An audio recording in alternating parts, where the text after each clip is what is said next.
بسم اللہ الرحمن الرحیم الحمد للہ رب العالمین والصلاة والسلام علی خاتم النبیین اما بعد۔ پاک ویوز ٹی وی محمد منشا آپ کی خدمت میں حاضر ہے، اور آج کے عنوانات: FATF کا اجلاس کنکلوڈ ہوا، آزادی مارچ اپڈیٹ، اور آج کی نظم جس کا عنوان ہے قافلہ آزادی۔ تو پیرس بیسڈ FATF اس کا اجلاس ہوا جو 5 دنوں پر محیط تھا، اور 15 ممالک کو سکروٹینائز کیا گیا کہ وہ گرے لسٹ میں رکھیں نہ رکھیں، یا گرے لسٹ میں اب ڈالیں یا بلیک لسٹ میں لے جائیں، وغیرہ وغیرہ۔ تو پاکستان جو ہے وہ بد نصیبی سے یا خوش نصیبی سے گرے لسٹ میں ہی رہا، نہ نکلا اور نہ ہی بلیک لسٹ میں ڈالا گیا۔ اور ہمارے بعض اخبارات نے اس پر اس قسم کی یعنی بھانگڑا ڈالا جی کہ بھارت کے خواب چکنا چور، پاکستان گرے لسٹ میں ہی رہے گا۔ وہ کہتے ہیں کہ کوئی مجھ جیسا ذرا ان پڑھ سا یا کم پڑھا لکھا بندہ تھا، وہ شہر چلا گیا، اونچی اونچی بلڈنگیں پہلی مرتبہ دیکھی تھیں تو کسی بلڈنگ کو اونچا اوپر منہ کر کے دیکھنے لگا۔ کوئی ساتھ ہی ہوشیار آدمی تھا، اس نے دیکھا کہ بندہ ذرا دیسی سا ہے جی، تھوڑا سادہ سا ہے، چلو اس کو پھول بناتے ہیں۔ وہ آیا اور بڑے تحکمانہ لہجے سے پوچھتا ہے کیا کر رہے تھے؟ وہ کہتا ہے کہ میں یہ منزلیں گن رہا تھا۔ تو وہ کہتا ہے کتنی گنی ہے ابھی تک؟ اس نے کہا جی 10 گنی ہے۔ اچھا تو چلو، ویسے اگر تم ساری گن لیتے تو 500 بنتا تھا، تم نے کیونکہ 10 ہی گنی ہے تو 10 اپنا 100 روپیہ نکالو، فوراً جرمانہ ہے۔ اب بندہ ہماری طرح مسکین آدمی تھا تو وہ اس نے فوراً نکال کے دے دیے۔ اب کوئی ادھر ادھر اور دیکھ رہا تھا، وہ اس منظر کو محظوظ ہو رہا تھا، تو وہ آ کر اس سے پوچھتا ہے جس سے 100 روپیہ لیا گیا تھا کہ یار یہ کیا کہہ رہا تھا؟ وہ کہتا ہے کہ یہ پوچھ رہا تھا کتنی بلڈنگیں دیکھی ہیں یا کتنی منزلیں گنی ہیں۔ تو وہ کہتا ہے پھر تو نے کیا کہا؟ اس نے کہا کہ میں نے 10 کہا ہے اور مجھے 100 روپیہ جرمانہ ہوا ہے اور میں نے دے دیا۔ وہ کہتا ہے یار تم کتنے بے وقوف ہو، اس بات پر بھلا کون سا جرمانہ ہے؟ یعنی یہ تو اس نے کہا نہیں، میں نے بھی دیکھی 100 تھیں، 100 گنی تھی منزلیں، میں نے بھی 10 ہی بتائی ہیں، لہذا وہ اپنی جگہ اس کو داؤ لگا بیٹھا تھا۔ اسی طرح ہم کہتے ہیں کہ بھارت کا خواب چکنا چور، پاکستان گرے لسٹ میں ہی رہے گا۔ اب اس احمقانہ پن کا بھلا کوئی علاج ہے یا عوام کو پھول بنانے والی بات ہے؟ کہ دیکھیں پاکستان کا ٹارگٹ تھا گرے لسٹ سے نکلنا، پاکستان ناکام ہوا نا، چکنا چور تو ہمارے خواب ہوئے۔ بھارت کی دعا تھی یا بد دعا تھی کہ ہم بلیک لسٹ میں جائیں، تو ان کی بد دعا لگی نہیں، لیکن اتنی پوری چلو ساری نہیں لگی، اتنی تو لگی ہے نا کہ ہم گرے لسٹ میں ہی رہے، نکل نہیں سکے۔ اس پر شادیانے بجانے کی تو کوئی بہرحال ضرورت نہیں تھی۔ تو FATF والوں نے کہا کہ جو ایکشنیبل آئٹمز تھے وہ صرف 5 جو ہیں ان کو تم نے آؤٹ آف 27 ایڈریس کیا ہے۔ تو آئندہ فروری تک اگر تم نے سبسٹانشل پروگرس تسلی بخش نہ کی تو بہت سارے اقدامات کیے جا سکتے ہیں پاکستان کے خلاف، جن میں سے ایک بلیک لسٹ میں ڈالنا بھی ہے۔ لہذا یہ سلسلہ جاری رہے گا جب تک آپ اپنے ہاؤس کو ان آرڈر نہیں کرتے، یہاں پر سیاسی عدم استحکام کو پرپیچویٹ کرتے رہیں گے تو ایسے لوگوں کے سامنے گھٹنے ٹیکنے پڑیں گے، اور ذلت و رسوائی پاکستان کا اور پاکستان کے حکمرانوں کا اور ظاہر کنسیکوئنٹلی عوام کے لیے وہ مقدر بنتا رہے گا۔ اس لیے کہ سیاسی عدم استحکام الخبائث ہے، المسائل ہے، اور سیاسی عدم استحکام کا جو الخبائث یا جو مدار المہام یا جو اس کا اپی سینٹر ہے، اس کا نام ہے آستانہ عالیہ GHQ شریف، جو محض اپنی ایکسٹینشن لینے کے لیے پورے ملک کو 5-6 سال سے ڈی سٹیبلائز کر دیا، اس کے سارے نظام کا ملیہ میٹ کر دیا، عوام کو ہر قسم کی مشکلات کا سامنا کرنا پڑا، عدلیہ کو مفلوج اور بدنام کر دیا، کیا کیا نہیں کیا، اس لیے کہ ہمیں 3 سال کی ایکسٹینشن چاہیے. کیا لاڈلے بچے ہیں. تو بہرحال یہ تھا FATF کا قصہ کہ پاکستان کی آزمائش ختم نہیں ہوئی، پرولونگ ہوئی ہے، اور یہ پرولونگ ہوتی جائے گی، کہ نہ کبھی 9 من تیل ہوگا، نہ رادھا ناچے گی. اور یہ ڈبل ایجڈ سولڈ ہے کہ ایک طرف وہ کہتے ہیں کہ اینٹی منی لانڈرنگ میئرز پر ہم مطمئن نہیں ہیں، یعنی یہی ہے FATF کا بیسک سمجھ لیں ایجنڈا. اور جب اس پر ہم اقدامات کرتے ہیں، حکومت پاکستان اقدامات کرتی ہے، تو اس کا ڈائریکٹ رزلٹ ہے کہ ریمیٹنسز کم ہو جاتی ہیں. جو پاکستانی بیرون ملک ہیں، جب وہ سرمایہ اپنا گھر بھیجنا چاہتے ہیں تو ان کو مختلف مشکلات کا شکار کیا جاتا ہے. تو وہ پاکستانی بینکنگ چینل سے اگر بھیجتے ہیں تو پھر بڑا خوار ہوتے ہیں. یہ میرا فرسٹ ہینڈ ایکسپیرینس ہے. اگر وہ کسی اور ذریعے سے بھیجتے ہیں جس میں یعنی پاکستان کے علاوہ کوئی اور فنانشل انسٹیٹیوشنز انوالو ہیں، تو وہ خاصے فیسیلیٹیٹڈ ہیں.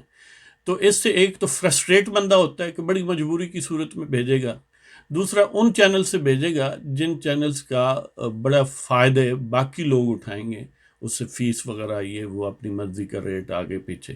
تو اگر یعنی اینٹی منی لانڈرنگ میئرز جس طرح وہ کہتے ہیں وہ لیں، آپ کی ریمیٹنسز کم، آپ کا زر مبادلہ کم، اور کنسیکوئنٹلی آپ IMF اور ورلڈ بینک اور باقی ان لوگوں پر جو کہ FATF کے پیچھے ہیں، سپانسرز ہیں، ان پر زیادہ ڈیپینڈنٹ ہو گئے. جب زیادہ ڈیپینڈنٹ ہو گیا تو یہ ایک وشس سائیکل ہے، وہ اور آپ پر دباؤ ڈالیں گے. اگر آپ میت نہیں لیتے تو ظاہر ہے پھر بھی آپ مورد الزام ہیں. تو یہ ایک ایسا catch-22 پوزیشن ہے کہ اس سے نکلنا بڑا لانگ ٹرم پلاننگ چاہیے، اور اس کے لیے سیاسی استحکام چاہیے. اس کے لیے بوٹوں کا توق جو ہے پاکستان کے 20 کروڑ عوام کے گردنوں پر، اس کو اتارنا پڑے گا، جس کے لیے پاکستان کے سیاستدان الحمدللہ اب تیار ہیں، جن میں سر فہرست ویسے سارے ہی سیاستدان جو حکومت سے آؤٹ ہیں اور آزادی مارچ کو سپورٹ کرتے ہیں کسی بھی حوالے سے، وہ سارے ہی مقدم اور محترم ہیں. لیکن ان میں سب سے آگے سمجھ لیں کہ جناب مولانا فضل الرحمان دامت برکاتہم عالیہ، اور جناب میاں محمد نواز شریف اور ان کی بیٹی مریم نواز، اور اب دام در میں سخن شہباز شریف بھی آ گیا. پہلے بھی ہم عرض کرتے رہیں کہ یہ پوسچرنگ ہوتی ہے، اب مائنیوٹ ڈیٹیلز تو عوام کے سامنے نہیں لائی جا سکتی نا. تو اس لیے ہمیں پہلے بھی اس بات پر کبھی شبہ نہیں تھا کہ شہباز شریف الٹیمیٹلی نواز شریف کے ساتھ ہی رہیں گے. پہلے بھی کئی ڈیکیڈز یہ کوشش ہوتی رہی ہے کہ نواز شریف کے ساتھ اس کا بھائی جو ہے اس کو علیحدہ کر لیا جائے، اور پھر نہ بانس رہے اور نہ بانسری بجے. لیکن شہباز شریف اتنا بے وقوف بھی نہیں ہے اور بے وفا بھی نہیں ہے، یہ ان کی گرومنگ ایسی ہے. اب گرومنگ اوباشوں کی طرح اگر تو انہیں تو وفا اور وفا شعاری سے کوئی غرض نہیں ہے نا. وہ تو کہتے ہیں ہر وقت بدلتے رہنا چاہیے، جھوٹ بولتے رہنا چاہیے، یو ٹرن آگے پیچھے لینا چاہیے. اور اسی طرح کا یو ٹرن اب آزادی مارچ اپڈیٹ کے حوالے سے، کہ پہلے جن لوگوں کی تصدیق کرتے تھے موجودہ حکومت اور ان کے وزراء وغیرہ جو ہیں، خان صاحب اور بذات خود اور ان کے وزراء، جن علماء کی تصدیق کرتے تھے، انہی علماء یا ان سے بھی لیسر لیول کے علماء جو ہیں ان کی منتیں ترلیں کرنی پڑی. کیوں؟ کہ مولانا فضل الرحمان اور باقی ان کے رفقاء اور ان کے ساتھ جو بھی باقی پارٹی ہیں انہوں نے للکارا حکومت کو. تو ان کو اب یہ علماء یاد آنے لگے، اگرچہ انہوں نے خاصی کوشش کی، لیکن سیکنڈ رینک کے، سیکنڈ ٹیئر کے علماء یا تھرڈ ٹیئر کے یا اس سے بھی لیسر لیول کے گئے. اگر 2-4 ذرا زیادہ ریپوٹیشن والے ہیں تو وہ بڑے مختصر سے ہیں، 2-4 ہی ہیں، اور انہوں نے بھی کوئی ایسا سبسٹینشل سپورٹ یا کمٹمنٹ نہیں ان سے کی. وہ انہوں نے بھی یہی کہا ہے کہ ساڈے تھے نہ رہنا جاگ دے رہنا.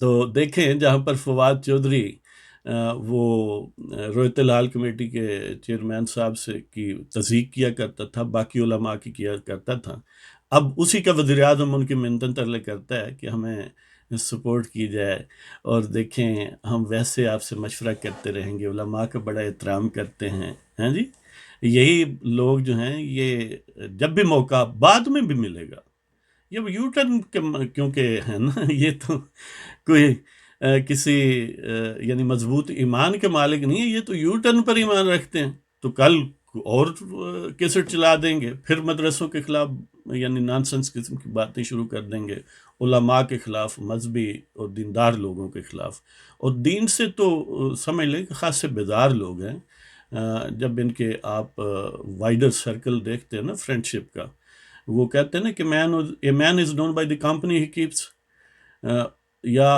آدمی جو ہے وہ اپنے دوستوں سے پہچانا جاتا ہے۔ انصاب کے یہ جو اوباش ٹائپ کا آدمی بوٹوں نے وہاں پر بٹھایا ہوا ہے، آپ اس کا پورا کریئر دیکھ لیں، اس کے دوستوں کی فہرست دیکھ لیں، وہ لوگ بھی ہوں گے جو قرآن کی باقاعدہ تصدیق کرتے ہیں۔ وہ سلمان احمد جو گویہ ہے، اس کی رسائی اس کے بیڈ روم تک ہے، اور وہ پبلکلی قرآن پاک کی توہین کرتا ہے۔ آپ دیکھ لیں، یوٹیوب پر موجود ہے اس کا اپنا کلپ بہت عرصے سے۔ تو بہرحال یہ ہے کہ انہیں دیندار طبقے سے، علماء سے چڑ ہے، باقاعدہ یہ کینہ پرور ہیں اس کے خلاف، یہ کینہ شدر رکھتے ہیں۔ اس لیے میں نہیں سمجھتا کہ کوئی ہمارے علماء میں سے ایسے لوگ ہیں جو ان کے دام فریب میں آ جائیں گے۔ تو بہرحال یہ ایک علماء کو وہ جو گئے ہیں، ہم ان کی بھی عزت کرتے ہیں، لیکن ان کو یہ سوچنا چاہیے کہ آج تمہیں اس لیے بلایا گیا ہے کہ کچھ علماء للکرنے والے موجود ہیں جی، تو اس لیے کہ اگر باغیرت اور ان لوگوں کو چیلنج کرنے والے نہ ہوتے نا، تو اسی طرح آج بھی تمہاری تصدیق کرتے ہیں۔ اور میں سمجھتا ہوں کہ علماء یہ بات ہم سے زیادہ بہتر سمجھتے ہیں، اور اسی وجہ سے کوئی سبسٹنشل سپورٹ کسی نے سر پر ہاتھ نہیں رکھا، بہت ساروں نے انکار کیا، تھوڑے سے گئے، اور ان میں سے بھی جو صف اول کے ہیں وہ اکا دکا ہی ہیں۔ تو یہ تو تھے جی علماء سے میٹنگ کرنے والے حضرات اور ان کے مقاصد۔ دوسری طرف مولانا فضل الرحمان اور شہباز شریف کی ملاقات ہوئی، پریس کانفرنس، بڑا ڈٹ کے اور دو ٹوک انداز میں شہباز شریف نے کہا کہ مسلم لیگ نون جو ہے وہ بھرپور شرکت کرے گی آزادی مارچ میں، دھرنے میں، اور موسٹ پروبیبلی وہ اسلام آباد میں ان کا استقبال فرمائیں گے۔ تو یہ exactly in line with what Nawaz Sharif said during his appearance before the court۔ اس لیے معاملے اب یکسو ہو گئے، قافلے آزادی کے جو ہیں اب تیاریاں بھرپور انداز میں ہیں، اور انشاءاللہ آپ دیکھیں گے کہ وہ نتائج حاصل کریں گے۔ آخر جو شب ظلمت ہے اس نے اینڈ ہونا ہے، آخر سحر ہونی ہے۔ تو یہ پاکستان کے عوام کی کوئی تقدیر میں نہیں لکھا ہوا کہ ہمیشہ ان بوٹوں کی غلامی کرنی ہے، جو کہ ان ٹرن خود غلام ہے کسی کے۔ تو بہرحال اب میں وہ یعنی نظم جو ابھی تازہ ہے، عموماً تازہ ہی آپ سنتے ہیں، وہ آپ کی خدمت میں پیش کرتا ہوں۔ اس کا عنوان ہے قافلہ ہائے آزادی۔ تو قافلہ ہائے آزادی ہیں اب یکسو ہوئے، قافلہ ہائے آزادی ہیں اب یکسو ہوئے، کیسے نعرے بلند ہیں چہار سو ہوئے۔ قافلہ ہائے آزادی ہیں اب یکسو ہوئے، کیسے نعرے بلند ہیں چہار سو ہوئے۔ اہل وطن کتنے پرعزم پرجوش ہیں، اہل وطن کتنے پرعزم پرجوش ہیں، وہی جو تھے کبھی لہو لہو ہوئے۔ یعنی اب یہ معاملات کلیئر ہو گئے کون کس کے ساتھ ہے، اور آزادی مارچ میں الحمدللہ پاکستان کی ساری پولیٹیکل فورس جو ہے وہ شامل ہوگی، سوائے یہ جو جی ایچ کیو کے بوٹ مالشی اور پالشی ان کے۔ تو قافلہ ہے آزادی ہیں اب یکسو ہوئے، کیسے نعرے بلند ہیں چہار سو ہوئے۔ اہل وطن کتنے پرعزم پرجوش ہیں، وہی جو تھے کبھی لہو لہو ہوئے۔ اور ستم پہ ہم سے جو جاں بلب تھے، ستم پہ ہم سے جو جاں بلب تھے، دیکھو انسان ہیں وہ سرخ رو ہوئے۔ یعنی سرخ رو کا لفظی مطلب یہی ہے کہ اس کا چہرہ سرخ ہو گیا ہے نا، یعنی پہلے جو بیمار ہوا اب وہ سرخ رو نظر آئے تو گویا اچھی علامت ہے نا جی۔ تو ستم پہ ہم سے جو جاں بلب تھے، دیکھو انسان ہیں وہ سرخ رو ہوئے۔ اور تضحیک منہ زور کرتے تھے جن کی، تضحیک منہ زور کرتے تھے جن کی وہ قابل مشاورت ہیں ہو بہو ہوئے. اب بلایا نا انہی کو، ہیں جی، اب انہی کی منتیں کر رہے ہیں نا. باقاعدہ گورنمنٹ کے ایکسپنسز پر ہوٹل وغیرہ بک کرایا گیا ان کو، یعنی گورنمنٹ پہ ٹکٹس وغیرہ پرووائڈ کیے گئے، یعنی ہوٹل کا خرچہ، کھانے پینے کا خرچہ، ٹرانسپورٹیشن کا حکومت نے اٹھایا انہی لوگوں کا جن کے متعلق ان کی زبانیں بڑی دراز ہوتی ہیں، بڑی لمبی ہو جاتی ہیں. تو تضحیک منہ زور کرتے تھے جن کی وہ قابل مشاورت ہیں ہو بہو ہوئے. اور کچھ لوگ جو ہیں وہ اسلام آباد میں موجود تھے علماء، مثلاً تقی عثمانی صاحب دامت برکاتہم عالیہ موجود تھے. Even then he did not meet him, ہیں جی، وہ نہیں گیا پھر بھی. اس طرح مفتی ظفر علی خان صاحب ہیں کراچی سے، ان کے پاس بھی دعوت نامے گئے، ٹکٹ گیا، سب کچھ گیا، نہیں آئے. اور بہت سارے ہیں یعنی جن سے امید بھی تھی وہ بھی نہیں آئے، اور جو آئے ہیں انہوں نے بھی یہی کہا ہے کہ ساڈے تو نہ رہنا. کہ تضحیک منہ زور کرتے تھے جن کی وہ قابل مشاورت ہیں ہو بہو ہوئے، اور توقیر فقط اہل غیرت کے شایاں ہے. توقیر فقط اہل غیرت کے شایاں ہے، تذکرے جن کے ہیں اب کو بکو ہوئے. توقیر فقط اہل غیرت کے شایاں ہے، یعنی عزت جو ہے نا لوگ ان جنرل اہل غیرت کی کرتے ہیں، دل سے ان سے پرجوش ہوتے ہیں، ان سے ملنا چاہتے ہیں. اقتدار والے تو ٹائم باؤنڈ ہوتے ہیں نا، وہ تو ٹائم لمٹ ہوتی ہے ان میں. توقیر فقط اہل غیرت کے شایاں ہے، تذکرے جن کے ہیں اب کو بکو ہوئے. اب گلی گلی کن کا تذکرہ ہے؟ ان کا ہے جنہوں نے جرت و عظیمت اور غیرت کا مظاہرہ کیا ہے اور ان اوباشوں اور ان کے پیٹرنز ان چیف کو للکارا ہے. ان کا نام کیا ہے؟ ان کا نام ہے جناب مولانا فضل الرحمان، ان کا نام ہے میاں محمد نواز شریف اور ان کی بیٹی اور باقی رفقا دونوں طرف ہیں جی. تو توقیر فقط اہل غیرت کے شایاں ہے، تذکرے جن کے ہیں اب کو بکو ہوئے. اور بدطینت اور اہل ایمان برابر نہیں، بدطینت اور اہل ایمان برابر نہیں، بدطینت اور اہل ایمان برابر نہیں. دیکھنا جب حق و باطل روبرو ہوئے. اب دیکھنا نا اب کیا ہوتا ہے جی، کہ بدطینت اور اہل ایمان برابر نہیں. دیکھنا جب حق و باطل روبرو ہوئے، قافلہ ہائے آزادی ہیں اب یکسو ہوئے. کیسے نعرے بلند ہیں چہار سو ہوئے.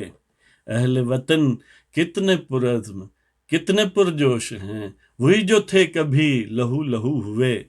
اور ستم پہ ہم سے جو جاں بلب تھے، دیکھو انسان ہیں وہ سرخ رو ہوئے.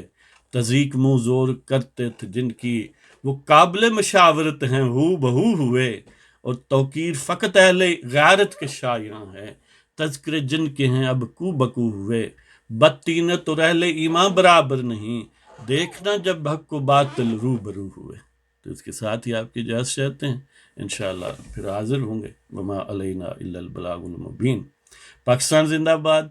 پاکستان